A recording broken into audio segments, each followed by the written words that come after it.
Welcome back. This is lesson 4.2, The Rebirth of Comic Book Superheroes, Stan Lee, Jack Kirby and Steve Ditko. In this lesson I'll cover Marvel's contribution to the rebirth of superhero comic books. By the end of this lesson you will have a good understanding of Marvel's contribution to the 1960s rebirth of superheroes and Marvel's marketing. Stan Lee is almost as famous as Superman.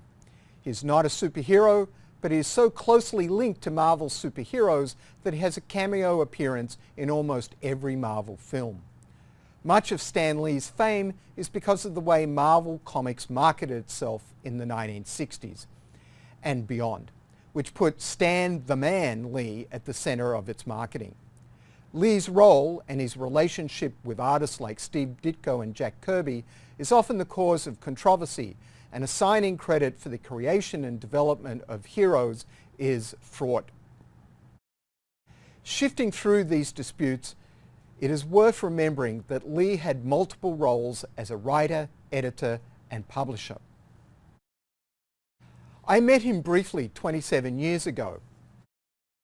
It was a cold winter's night in upstate New York, and Lee had come to town to help launch Comic Book Confidential, a documentary about comics. He very graciously gave me a signature on a prepared piece of paper featuring the Hulk and his own image.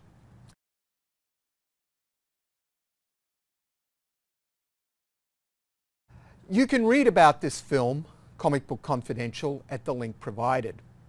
I think Lee's attendance showed his real interest in promoting comic books, and not just himself. If you know anything about upstate New York, being there in December is not necessarily a pleasant time with the amount of snow and cold. But I could be wrong about Lee. Although DC had revitalized superheroes and developed new superhero comic books under Julius Schwartz's editorship, Marvel's launch of Fantastic Four began a wave of new superheroes and a new type of superhero. Lee has told two different stories about what led him and Marvel to create the Fantastic Four. In one version, Lee, upset at the decline of comic books and disinterested in the sort of monster stories he was writing and editing, decided he would leave the industry he had worked in for 20 years. At the urging of his wife Joan, he decided to go out by writing the kind of story he really liked to write, and so created the Fantastic Four. Lee told this version of the story in the 1970s. In more recent years, the story goes that at a golf game, the owner of Marvel Comics at the time, Martin Goodman, heard how well the JLA comic book was selling for DC and told Lee to create a superhero story. I think both these stories are probably true in as far as they go. Certainly Lee wrote a story that was different from most superhero stories in that the Fantastic Four all gained their powers together, that they were friends, and two were brother and sister. The characters debuted in the eponymous Fantastic Four 1 in November 1961. The first issue carried the credits for Stan Lee and Jack Kirby, if one looks closely. The artist and educator James Sturm reimagined the origins of the Fantastic Four in his wonderful Unstable Molecules, a 4-part miniseries and trade paperback published by Marvel in 2003. Just who created the Fantastic Four has also been the subject of some controversy. A typescript of Lee's synopsis exists, but Kirby at one point claimed that the idea was his. You can read about this dispute online at many sites. Here's a key point. This dispute highlights issues in the creation of Marvel comic books. The issue of who created characters is murky because writers and artists discussed stories and then the artists drew them in the comic book format and writers added dialogue.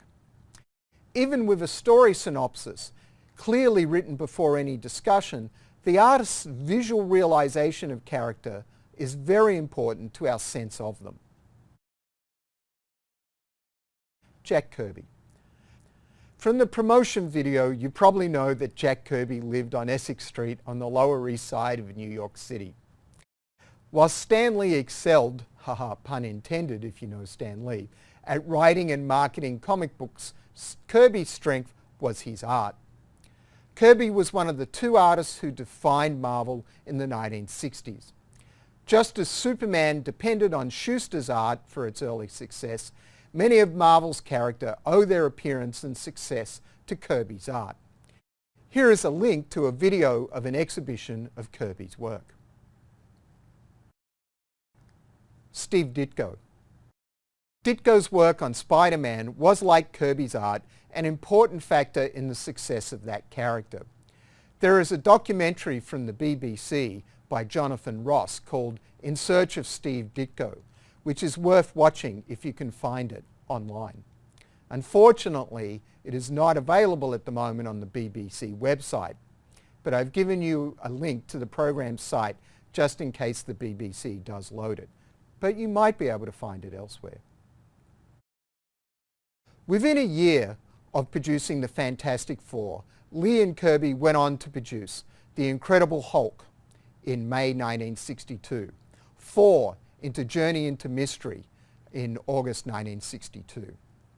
And within 2 years, Iron Man in Tales of Suspense 39, March 1963, and The X-Men in September 10, 1963. Lee with Steve Ditko produced Spider-Man in Amazing Fantasy in August 1962.